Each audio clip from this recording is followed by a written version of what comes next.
Guys आज हम ninth class की केमिस्ट्री का फर्स्ट चैप्टर करने जा रहे हैं। जैसे कि आपको पता है कि टेंथ क्लास के बोर्ड्स के लिए नाइन्थ के कॉन्सेप्ट्स क्लियर होने चाहिए, तभी आप अच्छी परसेंटेज को गेन कर सकते हैं। तो मैं आज केमिस्ट्री का first chapter the matters in our surroundings ये वाला टॉपिक कवर करने जा रही हूँ।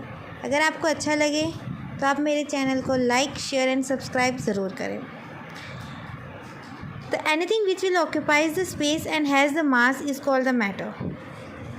Matter चीज़ क्या होती है? जो भी चीज़ स्पेस को ऑक्यूपाई यानी कि स्पेस को ले घेरे और जिनका खुद का एक मास हो, उस चीज़ को हम बोलते हैं matter. Air, water, hydrogen, oxygen, sugar, sand, silver, steel, ETC, ये सारी के सारे जो भी चीज़ें होती हैं ना, ये अलग अलग तरीके के मैटर्स होते हैं। मैटर्स क्या है? लिक्विड भी फॉर्म में हो सकता है, सॉलिड भी फॉर्म में होता है। बस दो कंडीशन उस पर ऑक्यूपाई होनी चाहिए, अप्लाई होनी चाहिए कि वो स्पेस को ऑक्यूपाई करे और उसका खुद का मास हो। Because all of them occupy the space, क्योंकि हर कोई उनमें से स्पेस को भी ऑक्यूपाई करता है और उनका खुद का मास भी होता है। हम हमारे चारों तरफ देखते हैं तो हमें अलग अलग तरीके की शेप, साइज़, अलग अलग तरीके के मैटर्स दिखाई देते हैं। ये वाला आप खुद पढ़ लीजिएगा। बस इस एक चीज़ याद रखनी है कि मैटर के अंदर दो चीज़ कंपलसरी होती है, एक वो स्पेस को ऑक्यूपाई करे, एक जिसका खुद का मास हो। अब matter can be classified in A number of the ways. अब हम मैटर्स को भी अलग अलग चीज़ों में क्लासीफाई कर सकते हैं। जैसे कि ancient Indian philosopher says that all the matters living और non living was made up of the 5 basic elements. पहले के इतिहासकार फिलोसफर्स ने ये कहा है कि जो मैटर होता है ना, वो 5 बेसिक एलिमेंट से मिलकर बना होता है, यानी कि 5 तत्व: हवा, पानी, air, earth, fire, sky and water. ठीक है। Modern day scientist classify the matter in 2 veg.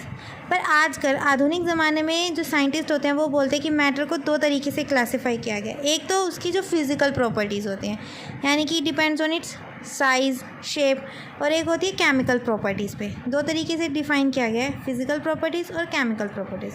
On the basis of the physical properties, अगर हम फिज़िकल प्रॉपर्टीज़ के बेस पे देखें तो एक होता है सॉलिड, लिक्विड और गैस। और अगर हम केमिकल प्रॉपर्टीज़ के बेस पे देखें तो होता है एलिमेंट्स, कंपाउंड्स और मिक्सचर।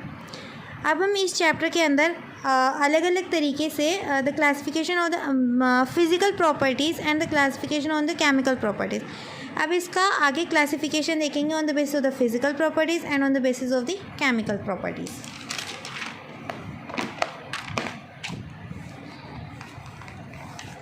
देखिए, the matter is made up of the particles. अब जैसे कि हमारी बॉडी भी अलग अलग टिश्यू सेल से बनी होती है, ऐसे मैटर भी एक अलग अलग पार्टिकल से मिलकर बना होता है। Everything around us is made up of the tiny pieces और द पार्टिकल्स। जो भी चीज़ें हमारे चारों तरफ है वो छोटे छोटे पीसेस से मिलकर बनी हुई हैं। Our body is made up of the particles. जैसे हमारी बॉडी, हमारे चेयर, टेबल, सब चीज़ें किसी ना किसी तरीके से पार्टिकल से बनी होती है। अब पार्टिकल्स का भी अलग अलग साइज़ होता है। किसी भी, जैसे चेयर ले लो, टेबल ले लो, हर चीज़ के अलग अलग पार्टिकल्स का साइज़ होता है। किसी का पार्टिकल का साइज़ स्मॉल होता है तो किसी के पार्टिकल का साइज़ बड़ा होता है। The number of the particles in everything is however very very large. कुछ के अंदर तो बहुत ज़्यादा बड़ा होता है। For example, A small rain drop contains about 10 to 21 particles. दिखने में तो एक छोटी सी पानी की बूंद बहुत ही छोटी होती है, पर उसके अंदर भी 10 to the power 21 पानी के पार्टिकल्स होते हैं। The particles which make up the matter are so small that we can't see them even with a high power microscope. कुछ तो मैटर के पार्टिकल्स इतने छोटे होते हैं कि हम उनको माइक्रोस्कोप की मदद से भी नहीं देख पाते हैं। We will now give some of the evidences. The evidences also shows that the particles which make up the matter are constantly moving. और ये भी देखा गया है कि जो पार्टिकल्स जिससे जो मैटर बनी होती है वो मूव करते हैं। Please note that the particles which make up the matter are, अब जैसे हमारी बॉडीज़ के अंदर जो पार्टिकल्स उनको हम बोलते थे सेल, टिश्यूज़। ऐसे ही जो मैटर के अंदर जो पार्टिकल्स होते हैं उसको हम बोलते हैं एटम्स और molecules. Evidences for the particles in the matter. ठीक है। अब इसने बोला है कि एविडेंस क्या मतलब प्रूफ है या क्या सबूत है कि जो पार्टिकल्स होते हैं वो मैटर के अंदर होते हैं। Most of the evidences for the existence of the particles in the matter and there motion will come from the experiments on diffusion. अगर कोई आपसे ये पूछे कि क्या एविडेंस होता है कि जो पार्टिकल मैटर होता है उसके अंदर पार्टिकल्स प्रेजेंट होते हैं, तो मेन इसका आएगा डिफ्यूज़न। डिफ्यूज़न के अंदर हम mixing of the different substances on their own and Brownian motion, कि हम जो अलग अलग सब्सटेंस होते हैं ना उनको मिक्स कर दें, एंड एक होते हैं Brownian motion. It is easy to explain what happens in several experiments if we believe that the matter is made of the tiny particles which are in the motion, but without the concept of the particles, things becomes very difficult to explain.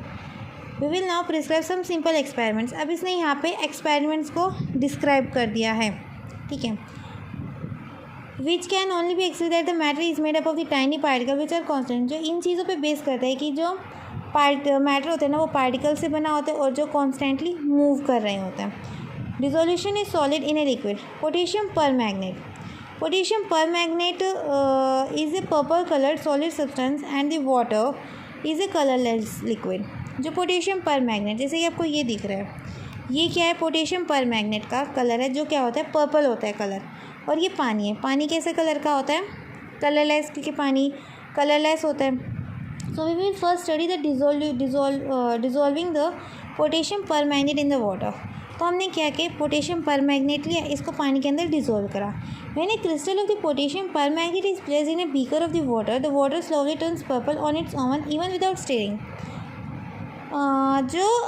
हमने इसको इसके अंदर रखा, पानी के अंदर, हमने बिना इसको हिलाए, बिना इसको ऐसे स्टीर करे गिलास के अंदर, अगर आप डालते हैं तो उसको से बिना स्टीर करे वो अपने आप ही धीरे धीरे खुद से ही उसका कलर कैसे होने लग गया, पर्पल होने लग गया। The spreading of the purple colour of the potassium permanganate in the whole water of the beaker can be explain as follows. उसको नीचे एक्सप्लेन किया गया ऐसा कैसे हुआ। Both KMnO4 crystals and the water are made of the tiny particles. जो ये है KMnO4 यानी कि पोटेशियम परमैग्नेट, वो भी किससे बना हुआ है, टाइनी पार्टिकल से बना हुआ है, और जो वाटर है वो भी उसके अंदर भी टाइनी पार्टिकल्स हैं। जो पार्टिकल्स होते हैं परमैग्नेट के आर पर्पल कलर्ड, ये पर्पल कलर है, ये कलरलेस है। When the potassium परमैग्नेट crystal is put in the water it's particles separate from one another. जब इसको पानी में रखा तो इसके जो पार्टिकल्स थे वो एक दूसरे से अलग होने लगे। तो these purple colored particles of the potassium permanganate spread through the water making the whole water look purple. तो वो एक दूसरे से अलग होने लगे तो एक दूसरे से स्प्रेड होने लगे। तो जो पहले पानी ऐसा था, अब पानी कैसा हो गया, ऐसा हो गया, purple in the colour. Actually on dissolving the potassium permanganate get into the space between the particles. अब कोई भी चीज़ होती है उसके अंदर जो स्पेस थोड़ा स्पेस तो होता ही है, तो जो पोटेशियम परमैग्नेट है उस स्पेस के अंदर चला गया पानी के। जैसे कि ये दे रखा है, ये वाटर है, ये पोटेशियम परमैग्नेट के टाइनी पार्टिकल्स हैं। तो इसने क्या करा, ये एक दूसरे से अलग होने लगे। यहाँ पे इनके बीच में कितना ज़्यादा स्पेस है, दिख रहा है आपको, ये जो स्पेस है, इन स्पेस के बीच में पोटेशियम परमैग्नेट गया। जो पोटेशियम परमैग्नेट सारी जगह स्प्रेड हो गया। स्प्रेड होने से जो पानी का कलर पहले कलरलेस था, अब कैसा हो जाएगा, purple. In this experiment, the particles of the KMnO4 and those of the water mix on their own without any external stirring. बिना किसी चीज़ को स्टीर करे, बिना किसी उस प्रोडक्ट को हिलाए, वो अपने आप ही पर्पल कलर के अंदर चेंज हो गया। तो ये चीज़ ये शो करता है कि जो टाइनी पार्टिकल्स होते हैं ना वो मूव करते हैं और they are in the motion, और वे मोशन के अंदर हैं, ठीक है। If the particles are not moving, अगर पार्टिकल्स मूव नहीं कर रहे होते तो colour would not spread throughout the beaker on its own. तो कलर अपने आप नहीं पहुंचता, या तो हमें हीट करना पड़ता है या हमें उसको स्टीर करना पड़ता है। पर इसके अंदर ही अपने आप ऑटोमेटिकली ही थोड़े टाइम के बाद जो कलर है वो पर्पल हो जाता है। This movement of the different particles among each other so that they become mix uniformly is called the diffusion. ये जो प्रोसेस होती है जिसके अंदर बिना किसी एक्सटर्नल फोर्स को अप्लाई करे जो प्रोडक्ट होते हैं ना वो मूव करने लग जाते हैं, वो चीज़ ये शो करे, तो ये चीज़ क्या होती है, डिफ्यूज़न। जैसे हमने यहाँ पे देखा था डिफ्यूज़न का मतलब होता है mixing of the different substances, अलग अलग सब्सटेंस का मिक्स हो जाना खुद से ही। We will now discuss the case of the sugar dissolving in the water. Sugar का केस इसने, जैसे पानी जब हम when the sugar is added to the water instead it dissolves quickly and the sugar seems to disappear. What happens to the sugar when it dissolves, where does the sugar गो। आप एक पानी का गिलास लेना घर पे और उसके अंदर शुगर डाल के देखना, अगर आप उसको स्टीर करोगे तो शुगर जल्दी से मेल्ट हो जाएगी, और अगर आप उसको स्टीर नहीं करोगे तो कुछ समय के बाद मेल्ट हो जाएगी, पर वो मेल्ट हो जाती है। Both the sugar and the water, दोनों हर मैटर जो भी चीज़ जो स्पेस ऑक्यूपाई करता है और जिसका खुद का मास होता है वो छोटे छोटे पार्टिकल से बना होता है। इसलिए जो शुगर और वाटर दोनों छोटे छोटे पार्टिकल से मिलकर बनी हुई हैं। These particles are too small that to see under a microscope. ये पार्टिकल्स इतने छोटे होते हैं कि हम इनको सिर्फ एक माइक्रोस्कोप के अंदर ही देख सकते हैं। जब हमने शुगर को डिज़ोल्व किया, जो टाइनी शुगर होती है वो छोटे छोटे पार्टिकल्स के अंदर टूट गई या छोटे छोटे ग्रेनुल्स के अंदर टूट गई। The sugar particles go into the spaces. Same ऐसे ही जैसे मान लो ये शुगर है, ये पानी है। अगर हमने शुगर को डिज़ोल्व करा तो छोटे छोटे पार्टिकल्स के टूट के अंदर जो स्पेस था ना, इसके बीच में ये चली गई। स्पेस के बारे में जाने के बाद सो द शुगर सॉल्यूशन, अब जो सॉल्यूशन होगा शुगर और उसका वाटर का, वो अब मीठा हो गया और जो शुगर थी अब हम उसको देख नहीं पा रहे। So in this experiment we have dissolve sugar in the water by the stirring. हमने शुगर को कैसे डिज़ोल्व करा है? स्टीर करके, यानी कि ऐसे हिलाकर। This has done just to dissolve the sugar quickly, ताकि जो चीनी है वो जल्दी से डिज़ोल्व हो जाए। Even if we do not stir, अगर हम स्टीर नहीं करते तो भी वो डिज़ोल्व हो जाती, पर थोड़ी धीमी प्रोसेस से होती। अगर आप चाहते तो मैं मेरी वीडियोस और बनाऊं और आप जल्दी से इसको समझ पाए कॉन्सेप्ट को, तो आप प्लीज़ मेरे चैनल को लाइक सब्सक्राइब ज़रूर करें। Thank you.